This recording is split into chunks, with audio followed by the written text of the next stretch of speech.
All right. Hello, everybody. My name is Ken Brunbauer. I'm the marketing manager at RATH by AVIRE, and just wanted to welcome you to our area of Refuge two-way communication webinar today. We're going to be getting started in about a minute or two. We have this scheduled to start at the top of the hour, 11 a.m. Central Daylight Time. So we'll give about another minute or so for a few additional people to join, and then we will get started. So thanks for your patience, and stay tuned for us to get started in a minute.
Started. We're about a minute past 11 o'clock Central Time, so we'll get started here. So once again, I wanted to welcome everybody to our Area of Refuge two-way communication webinar today. My name is Ken Brunbauer. I'm the marketing manager for RATH by AVIRE here in the Americas.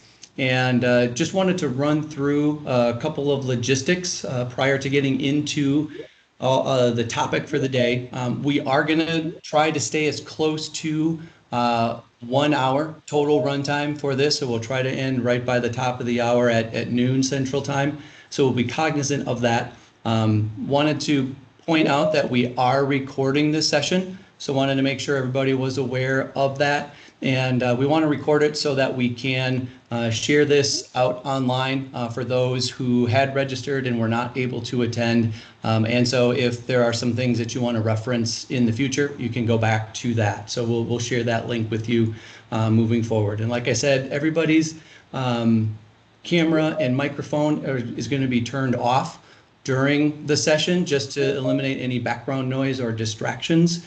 And if there are questions that you have that come up during the webinar, please use the Q&A section up at the top navigation to submit your questions, and we will be monitoring that throughout the presentation. And there will be a Q&A session at the end where we will do our best to get to as many of the questions that are submitted as possible. So with that, we can move to the next slide, Rob. And again, just wanted to welcome you on behalf of Jamie and Rob. Jamie and Rob will be our presenters for today. They are both members of our regional sales team and have been in the industry for 10 to 15 years and even a little bit longer. So they've got a wealth of experience of working with our customers and our partners on the life safety, area of refuge, and two-way communications area. So they will be running through the content with you today, and we're looking forward to their insight. You can move to the next slide. And just as a quick overview to remind everybody, we are RATH by AVIRE. AVIRE is a global organization. The two primary brands here in the Americas are RATH and Janus.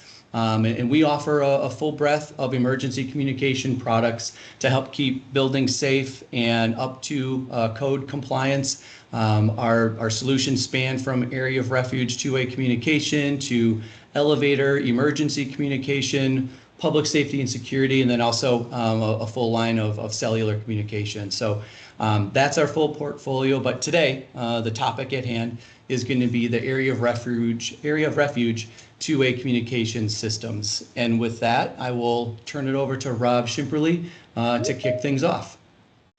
All right. Thanks, Ken. Appreciate it. Everyone, thanks for joining today. We're going to be talking about mainly the significant changes that have taken place over the last few years pertaining to emergency communication systems for rescue assistance. And so under the means of egress section of the IBC, we're going to see some changes there. So we'll be talking about the International Building Code requirements, which is going to tell us when these systems are required, kind of more on the scope. And then the NFPA, mainly 72, NFPA 72, the 2022 version, where there's some significant changes, as well as the Life Safety Code, NFPA 101. And then Jamie's going to get into a little bit more detail after that on UL 2525 and the other standards, as well as communication and signage requirements, and then a smart command, our new smart command addressable UL 2525 listed system, to talk about that a little bit as well. I always like to start out with a little timeline, kind of how things have evolved over the years. And really all of this started in 1990 when the late George H.W. Bush signed the ADA into law. And this made publicly accessible buildings to be accessible to all building occupants, whether they have physical limitations or not. So building that main floor to grade, so wheelchair can easily get into that building, that main floor, or wheelchair ramps so that individuals can get up to that main floor. And then, of course, elevators or wheelchair lifts to get you to floors above or below that level of exit discharge. But as we know, during a fire, the elevators recall. And in fact, there's a sign next to the elevator. It says, during a fire, don't use the elevator, use the stairs. Well, this causes an accessible means of egress during a fire alarm emergency. Those individuals are now trapped on those floors above or below the level of exit discharge and are unable to evacuate on their own, which is obviously a huge concern. So there's been some requirements for areas of refuge, places where people can go and seek refuge for a short period of time during a fire. But then also two-way emergency communication systems so individuals can call for rescue assistance. And as of 2009, the IBC has required two-way emergency communication systems at the elevator landings, whether the building is sprinklered or not. So any state with 2009 or later requires these two-way communication systems on every floor above or below exit discharge, so any multiple story building with one floor above or below. In 2016, NFPA stepped up to the plate and decided, look, these are life safety systems. They need to be installed with survivability, pathway survivability, as well as system supervision so that we know they're going to work the way they're supposed to when they're supposed to. And so there were some significant changes in 2016. And then most recently, the 2022 NFPA 72 came out, which has required the new edition 1 UL 2525 compliance, which UL 2525 is specifically for emergency communication systems for rescue assistance. So there is now a standard for that. And then most recently in 2024, the IBC released their new IBC, and under that means of egress section, they are now requiring UL 2525 compliance as well as NFPA 72 compliance. As well as the 2024 NFPA 101. So I usually like to kind of touch on the difference between an area of refuge and an elevator landing two-way communication system. So the area of refuge is actually a physical area for refuge, commonly in stairwells, where there's a space for that individual to park their wheelchair and then stay separate from smoke and a fire rated area, and that way they can stay there until they've experienced that rest or have gotten that rescue assistance. Now that's required in non-sprinklered buildings. In a fully sprinklered building, the ICC determined, well, since it's a fully sprinklered building, we'll consider that entire floor level landing to be an area of refuge. But we need to have a two-way communication system so individuals can call for rescue assistance. So that's what you see there on the right side. So under IBC 2024, they still do have the section pertaining to area of refuge, which if you're familiar with this section, this is where a lot of the misconception takes place on when or why or when these systems are required. So it states that stairways shall either incorporate an area of refuge within a large floor level landing or shall be accessed from an area of refuge.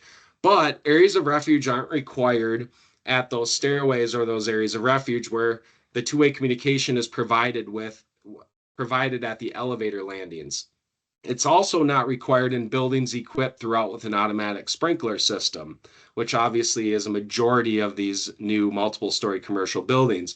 Also open parking garages, smoke protected and open air assembly seating areas, group R2 occupancies, and then also floors provided with a horizontal exit do not require the areas of refuge. Every required areas of refuge, however, shall be accessed from a space it serves by an accessible means of egress. So along that accessible means of egress, that area of refuge needs to be. Also, it needs to have proper floor space. When you do have an area of refuge, there needs to be a floor space designated for a wheelchair. So 30 by 52 is going to be a designated wheelchair space, and you need to have one at every area of refuge, one per 200 floor occupants. So if it's more than 200 occupants, you need to have 2 wheelchair spaces. And then, of course, that area of refuge needs to be provided with a two-way communication system, which we'll talk about those requirements here in a little bit. Another part of the area of refuge is the signage.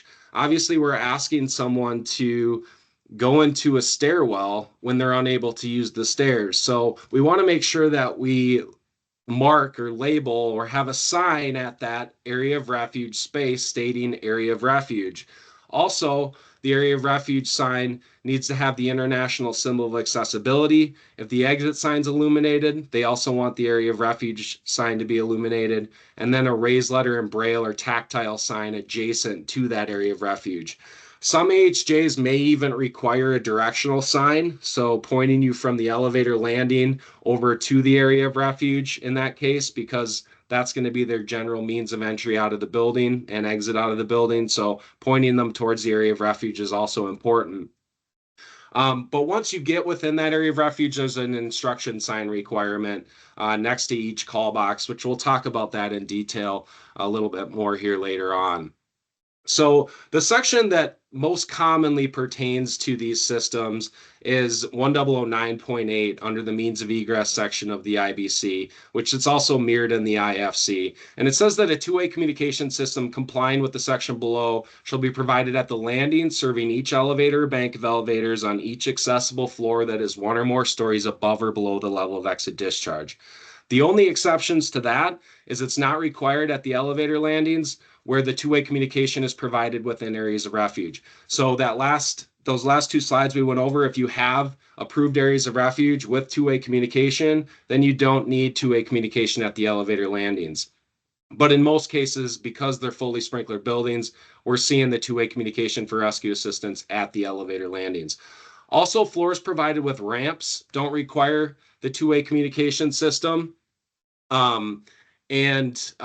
Service elevators, freight elevators, and private residence elevators are exempt from needing the two-way communication for rescue assistance. So it's just those public banks of elevators, those passenger banks of elevators on every floor above or below the level of exit discharge. They also added group I2 and I3 facilities to the exception list for two-way communication for rescue assistance, mainly because that's going to be your jails, prisons, or hospitals where they're going to have evacuation plans in place for their building occupants. So a rescue assistance system is deemed unnecessary in those applications. As far as the system is concerned, it requires that the two-way communication system provide communication between each required location, so your call boxes, and the fire command center central control point, which is your base station, and the location of that base station be approved by the fire department. Where the central control point is not at a constantly attended location, the two-way communication system shall have a timed automatic dialogue capability that provides two-way communication with an approved supervised station or emergency services. The two-way communication system shall include both audible and visible signals and it needs to be within accordance with UL 2525 and installed per NFPA 72, which we'll talk about some of those requirements here in a little bit. They also want to make sure that we have a instruction sign. So directions for the use of the system, instructions for summoning assistance via the system, and then the location posted adjacent to that call box so that individuals know how to use it and know where they are in the building so they can communicate that appropriately. So IBC really kind of gave us a good scope. This is where these systems are required. This is what we need for the system. NFPA 72 is going to get us to some more detail as far as these systems are concerned. And right off the bat, they did a really good job with this last edition and explaining what these systems are. And it says that systems used for area of refuge emergency communication systems, stairway communication systems, elevator landing communication systems, and occupant evacuation elevator lobby communication systems shall be listed in accordance with applicable standards such as UL 2525. And they're considering these to be two-way emergency communication systems for rescue assistance. So it doesn't matter where they're going in the building. This is what they are, and these are the requirements that they need to meet, which really I think clarified a lot to help clarify a lot of those misconceptions. So we need to provide communication between the remotely located communication station or the call box, and then the master control station within the building with both a primary and secondary power supply. When the call box is activated by the building occupant, then a two-way live communication is required between that remote call box and a constantly attended location. The master control station needs to be provided at a central control point in the building.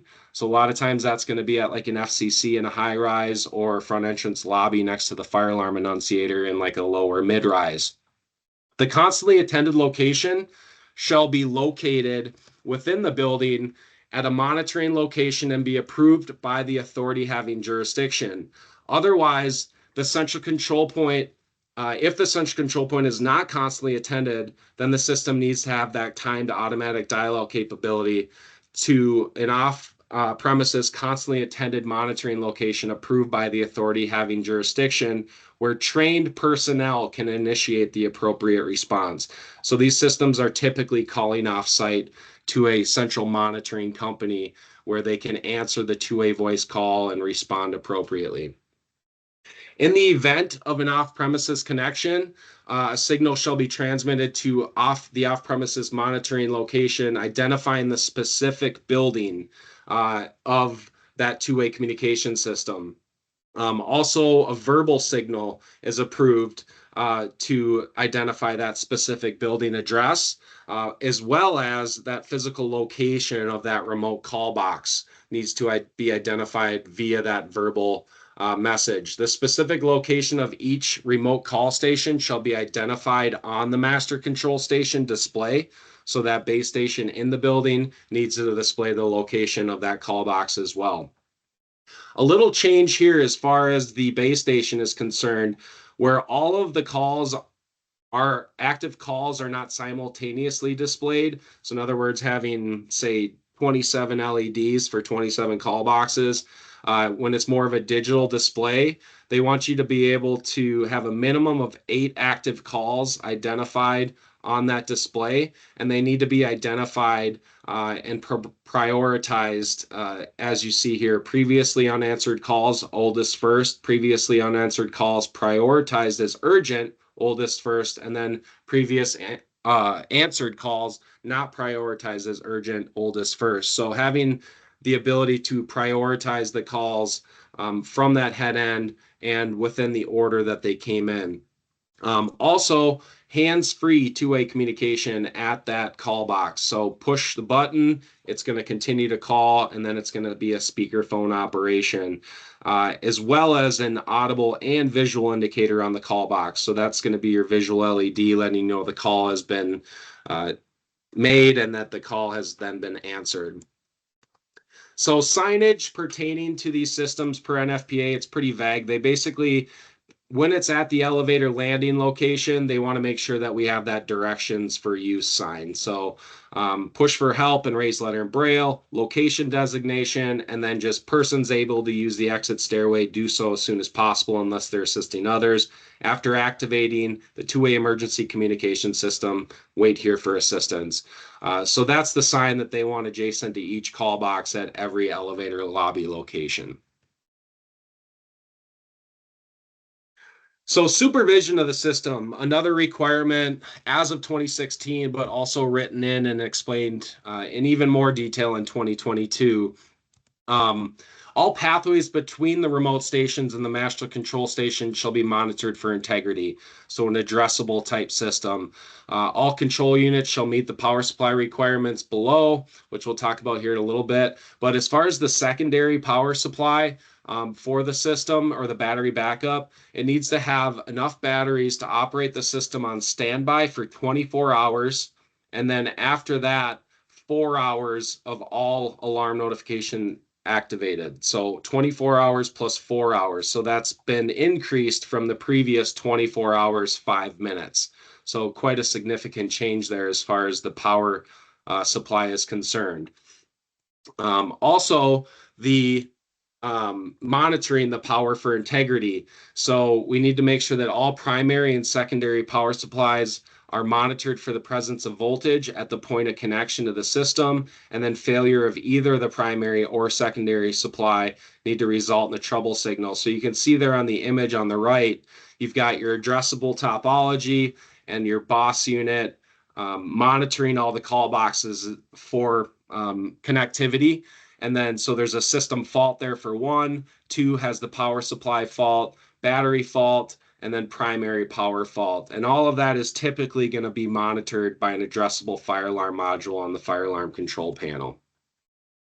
Next topic that's pretty common and we get a lot of questions about is pathway survivability. And in 2022, they explained it very, very well, basically stating that these systems need to meet the pathway survivability of the building.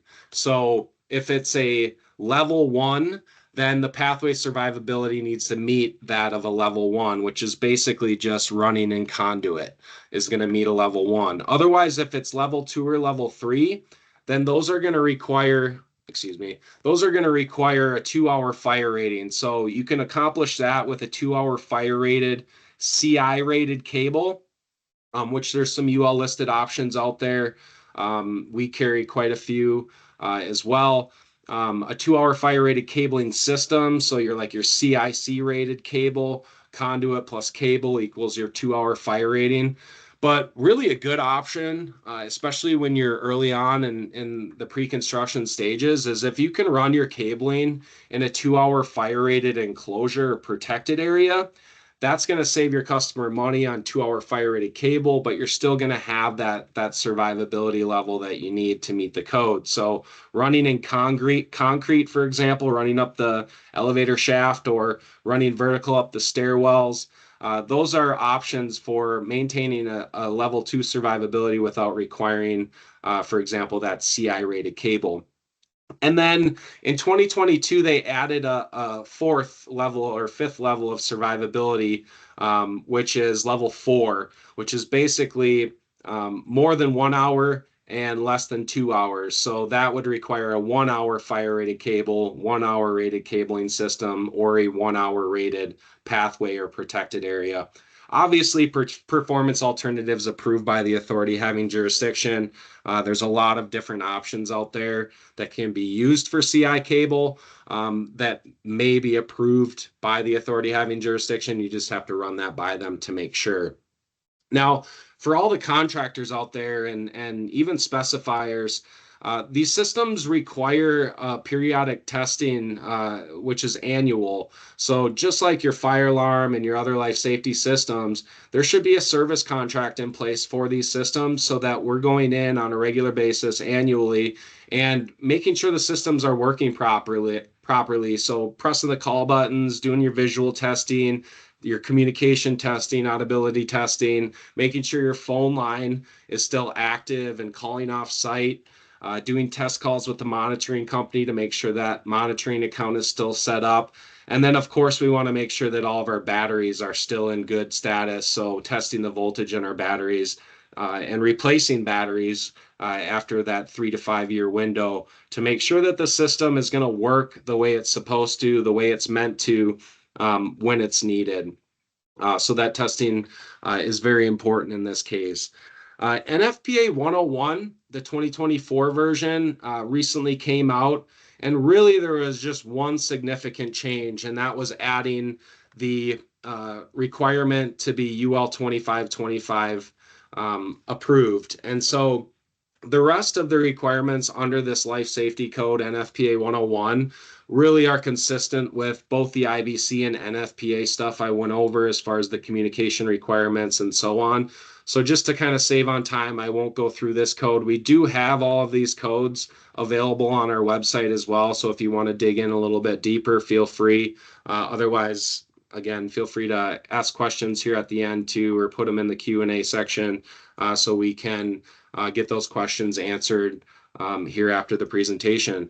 So this concludes the code portion of the presentation. So I'm going to pass it along to Jamie, and she's going to go over some details on UL 2525 as well as RATH's UL 2525 solution. So take it away, Jamie. Thanks, Rob. I appreciate it.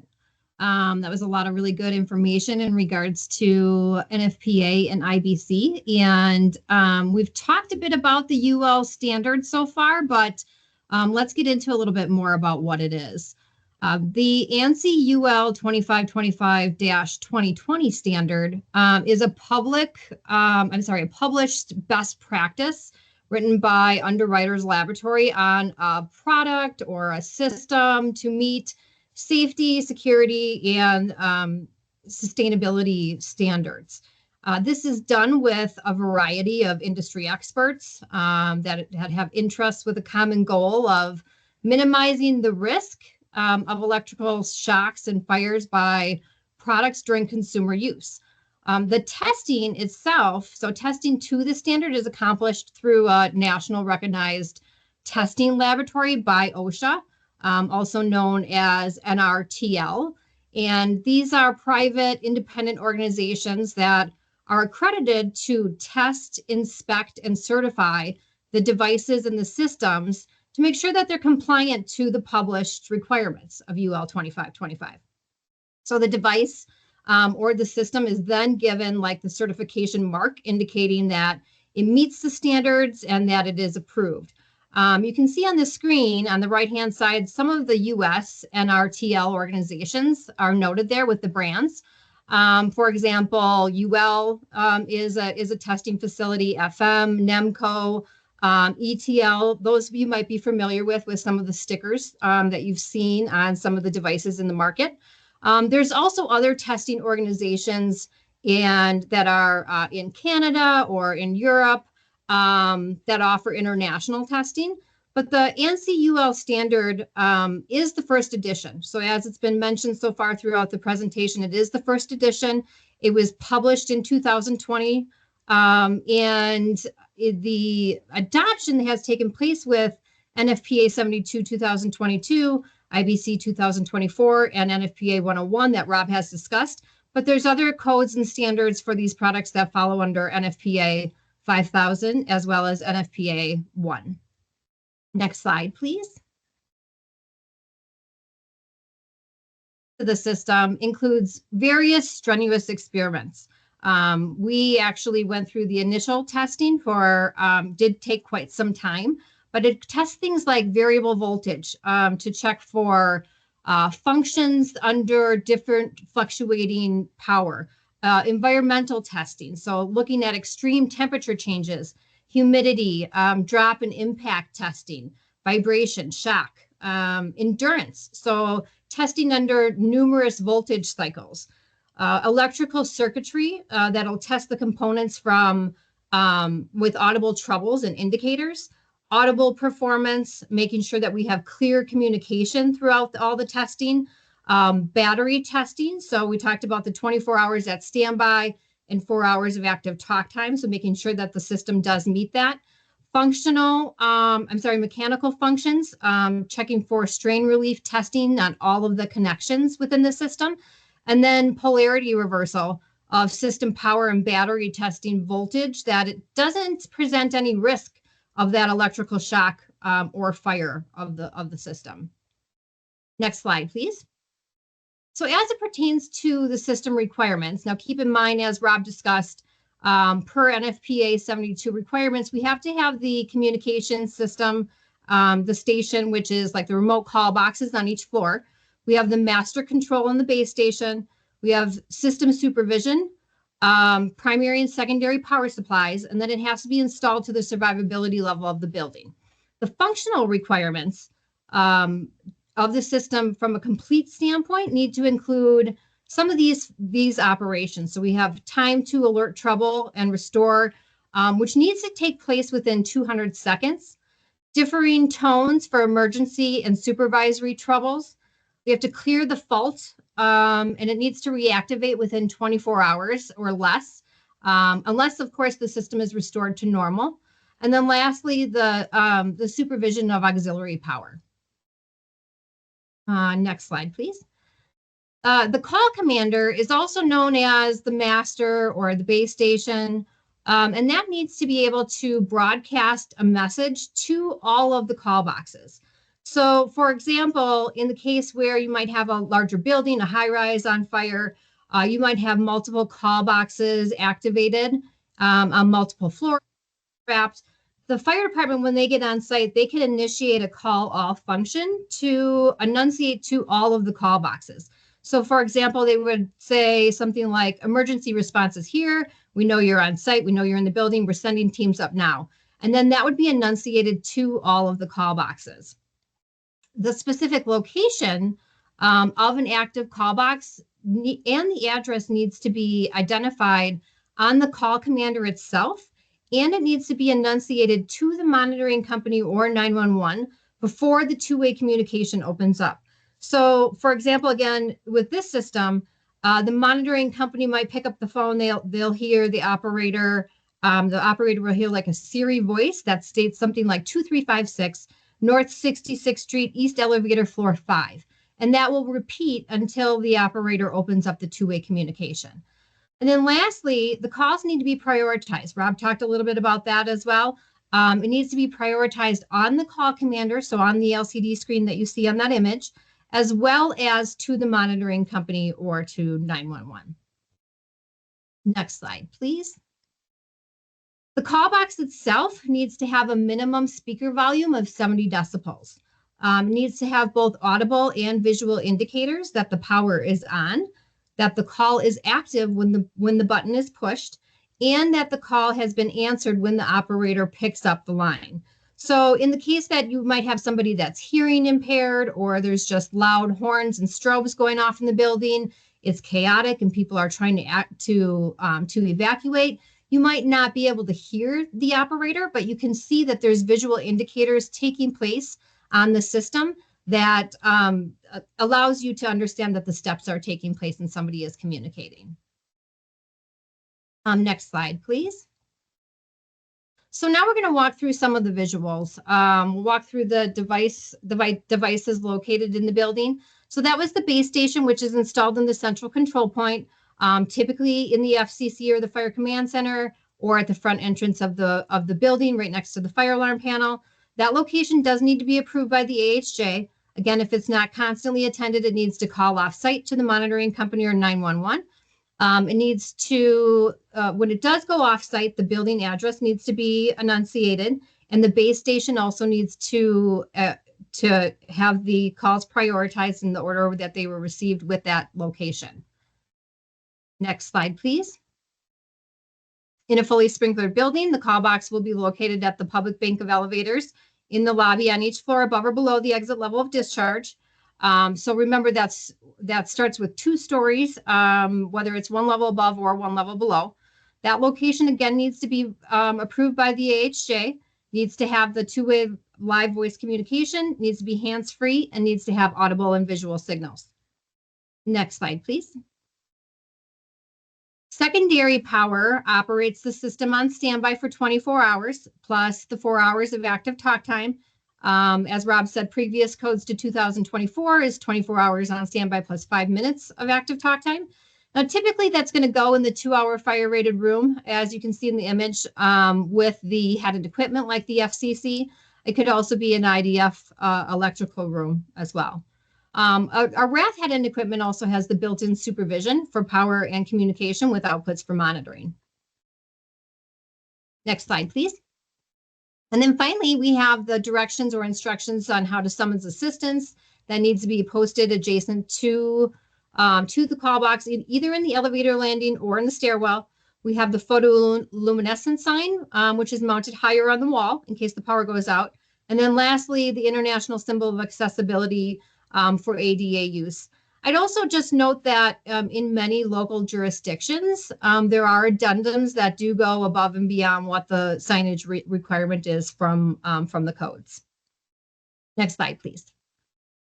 RATH offers a full line of AOR systems to meet the needs depending on the application, the scope and design, national and local requirements, as well as scale of the project. We do have the Smart Rescue system, which is primarily for smaller projects, which go up to about 10 call boxes or less. The Command Center system, which is an analog system that goes over 116 zones. Our IP system, which is a VoIP system, utilizes a network with PoE and routers and can go over 128 call boxes. And then lastly, the Smart Command system, which was designed to meet the newest code standards in UL 2525. That system is on the market today up to 32 zones, but will go up to 128 zones with the next edition being released soon. Next slide, please. So the Smart Command system is designed with the state-of-the-art innovation. It is addressable, it's daisy-chained, it has centralized programming, as well as built-in supervision. Not only does it meet all of the code requirements that we have just discussed and is compliant with all of those codes, but it also has reliable two-way communication that's easy to use and install. There's less installation time, just utilizing less wire overall. It's more efficient with centralized programming from a laptop, so it's text to voice. Like I said earlier, like almost like a Siri like voice. I say if I can program it, anybody can. So it's pretty easy to use overall. There's less hardware and it's secure with built-in supervision at the head-end module. So it's utilizing less hardware than the previous systems as well. Next slide, please. Communication options include analog, digital, cellular interface, a cellular gateway, and VoIP gateways. It's definitely trending in the market, primarily as POTS lines go away. They're very expensive for building owners. We're seeing less of them. We do offer a RATH manufactured gateway with a cell gateway with a RATH SIM card and 2-year plan to either AT&T or Verizon. That's a pretty effective way to, as an alternative, definitely trending for us in the market. But we do have a VoIP gateway that we can offer as well. All of the systems that we have do include all of these communication options, though. Next slide, please. RATH Communications and AVIRE has tools necessary to support the design for all of your projects. We talked about a lot of content today. There are a lot of code requirements. We're always more than happy to have more in-depth conversations with training, system inquiries. We can go over scope and design. We also have an inside sales team and customer service that most of you are probably familiar with from a quoting standpoint or inventory, placing POs. Our website is an awesome tool. Our website at avire-global.com does have where you can register for all of our trainings, but also tools like our installation manuals and wiring diagrams, data sheets, CAD drawings, manuals. And again, if there is something that is not of easy access on our website, our team is here to assist, service, and support. We do have 4 of us, regional sales managers across the country, that do cover the U.S. and are happy to assist at any point. So with that, I think that we have a little bit of time that we can open up some questions. I know we've had some that have come through. I'll probably just start with some. Rob, if you want to maybe help me with some of these questions as they come up. Yeah, you betcha. Sounds good. So let's see. Our first question is, which buildings or elevators require AOR and two-way communication? Yeah, I mean, I think from what we read under the IBC, pretty much any building with 1 floor above or below the level of exit discharge, with those accessible floors above or below exit discharge. So usually the way that I'll look at it is if it has an elevator, it's probably going to need a two-way communication system unless there are accessible means of egress on both of those floor level landings. So we sell systems, design systems for even 2-story buildings or 1-story buildings with a basement level that's accessible. Yep. And I think it's probably important to note that per code, the only real building type that's exempt is Group I2 or I3 facilities, primarily because they typically have emergency response teams on site. I know that usually I will see most hospitals, ambulatory centers, they typically install the system as best practice, even though they're technically exempt, maybe because they have so many people that they would need to evacuate. Usually don't see in prisons and jails, but those are the only exemptions by code. Yeah, and I think that's a really good point. It's kind of a best practice at that point, and a lot of AHJs just think it makes a lot of sense to have that rescue assistance system in a place like a hospital. So that's a great point. Right. Hey, Jamie and Rob, this is Ken. If you click on the Q&A chat, there's several questions in there, and just scroll to the bottom and kind of work your way up. Okay, sounds good. So both vertical and horizontal survivability, that's a really good question that I get quite often, actually. And typically it's going to be your vertical runs that are going to need that survivability. Once you go horizontal on that floor level landing, there's few AHJs that are going to require you to maintain that fire rating all the way to the call box, mainly because the call box itself isn't fire rated. And obviously the person using it isn't fire rated. So typically I just see the vertical runs being required, but some AHJs will require both. So I typically recommend to reach out to your local authorities having jurisdiction to find out what they're looking for. Here's another one for you, Rob. Is it possible to monitor the cell gateway from a comm failure?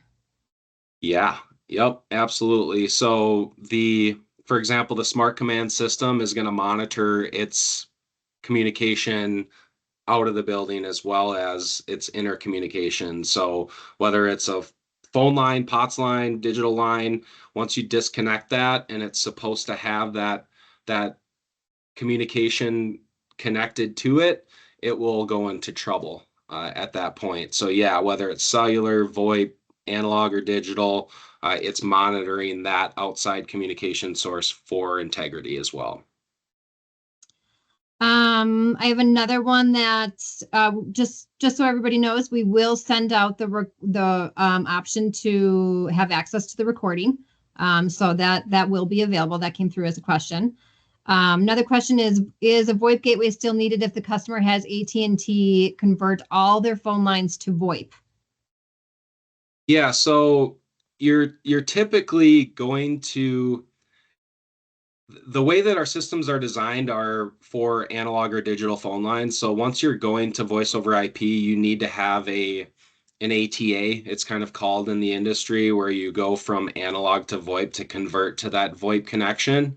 So you will need that, as well as that voice over IP service or SIP service, so that you can make calls out of the building through internet. So yeah, you would need the VoIP gateway regardless. Okay. And just to clarify, if a building has a sprinkler system, they do not need an AOR system, but must have the emergency communication system, correct?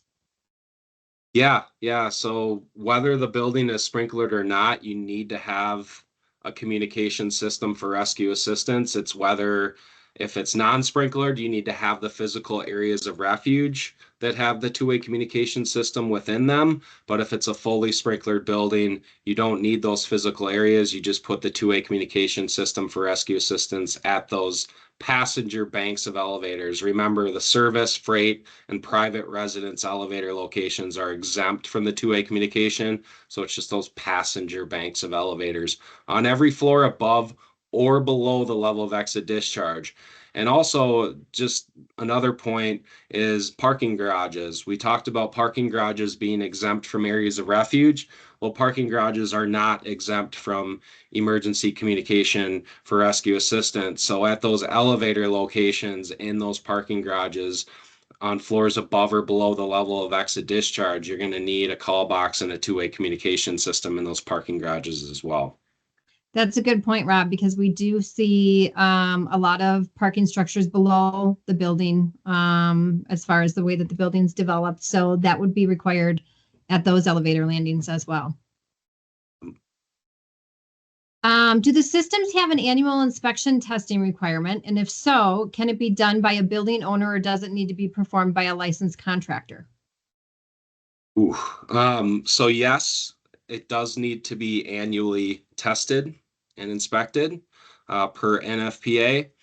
As far as who is doing the annual test and inspection, I think that typically falls under the installing servicing contractor's scope and part of their service contract.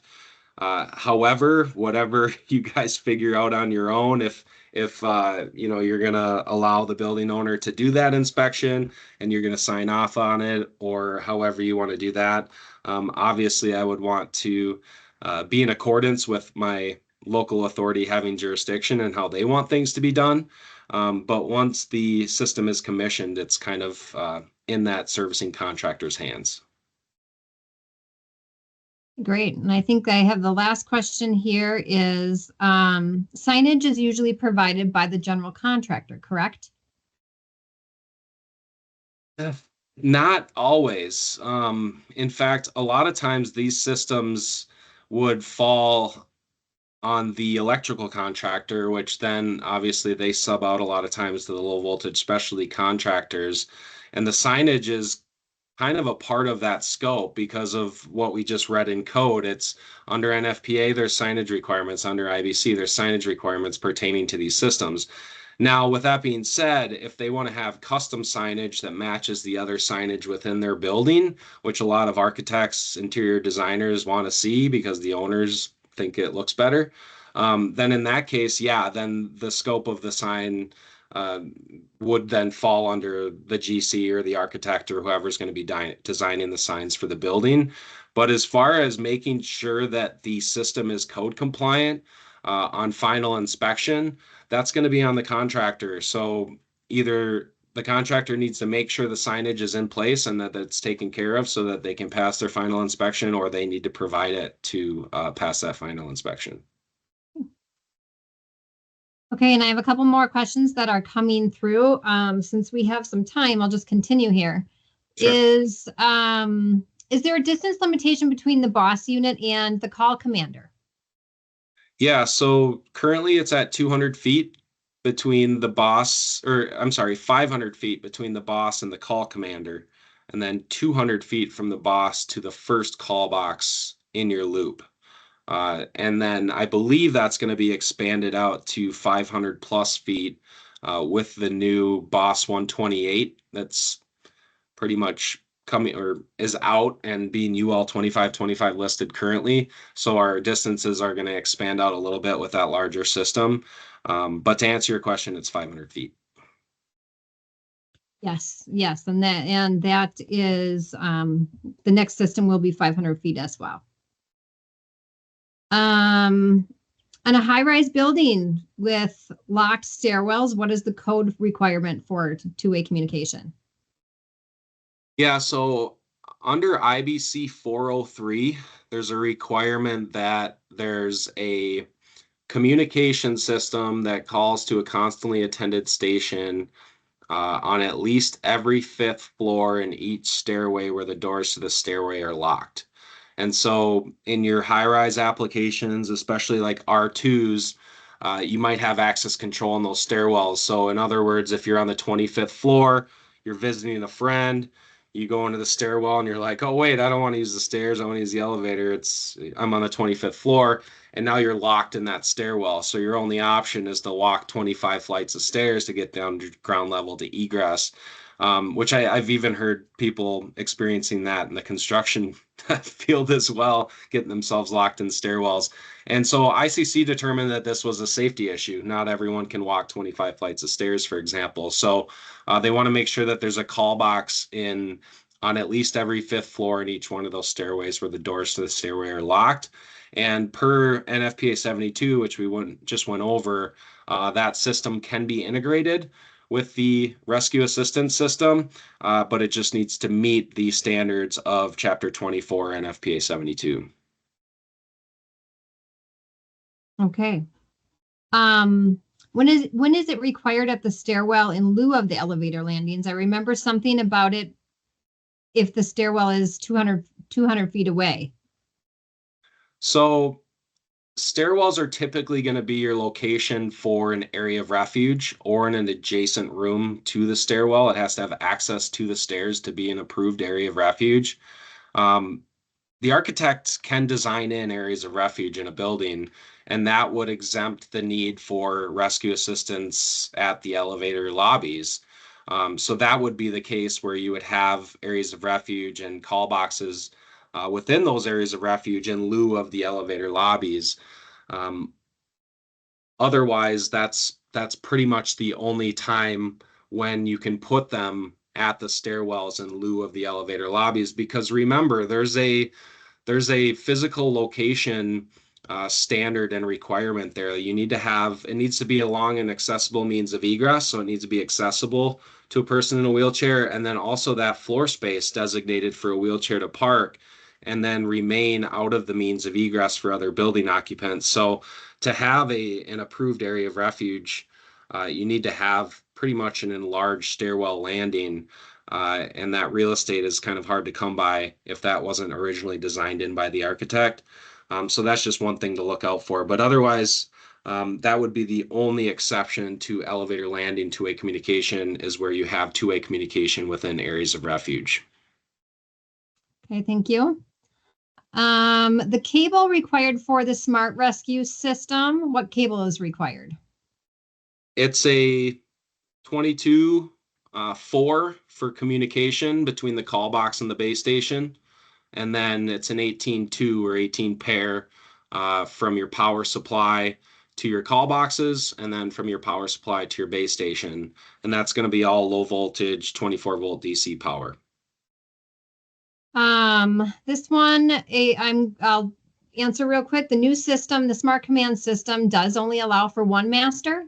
At this point, we are looking at expansion in the future that could allow for multiple like a master and a submaster.